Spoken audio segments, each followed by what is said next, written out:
পাকিস্তান ভারত যদি যুদ্ধে লিপ্ত হয়ে যায় এর প্রভাব আমাদের উপর পড়বে। হামাস ইসরায়েলের ভেতরে যে 1200 ইসরায়েলিকে নিয়ে ধরে নিয়ে এসছে বা মেরে ফেলেছে অনেককে, তার বদলা হিসাবে ইসরায়েল যে একটা পূর্ণাঙ্গ যুদ্ধ শুরু করেছে, গাজা গুড়িয়ে দিয়েছে, প্রায় 60,000 গাজার মানে প্যালেস্টাইনিকে হত্যা করেছে, শিশুদেরকে হত্যা করেছে, মসজিদে বোমা নিক্ষেপ করেছে।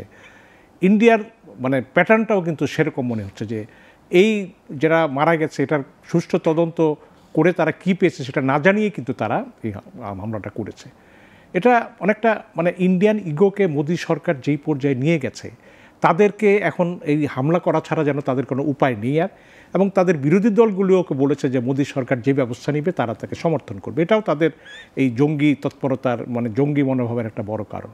পক্ষান্তরে পাকিস্তানের প্রস্তুতি আমি বলবো যে পাকিস্তানের প্রস্তুতিও খারাপ নয়, এবং পাকিস্তান হামলার জবাব দিচ্ছে, এবং পাকিস্তানের মিলিটারি বলেন জনগণ বলেন তারাও এটা প্রস্তুত, এবং আজাদ কাশ্মীরের লোকজনও প্রস্তুত। পাকিস্তানের জনগণ এবং সেনাবাহিনী তারা কিন্তু পূর্ণাঙ্গভাবে প্রস্তুত এটার জন্য, এবং পাকিস্তান কিন্তু বিদেশি সমর্থনও পাচ্ছে, এবং গোটা দুনিয়াতে এটা প্রতিষ্ঠিত হয়েছে যে ভারতই আক্রমণ করেছে প্রথমে। তো সেই জায়গায় আমি মনে করি ভারত যেই চিন্তা করে করুক না কেন, এটা মনে রাখতে হবে ভারতের প্রতিবেশীগুলোর সঙ্গে ভারতের সম্পর্ক এখন স্বাভাবিক নয়।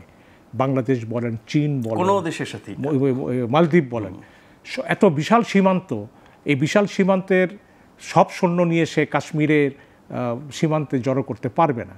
তো সেই জায়গায় একটা ভারতের জন্য একটা প্রচ্ছন্ন একটা বিপদ আছে। এই বিপদ নাও হতে পারে, কিন্তু হতেও পারে।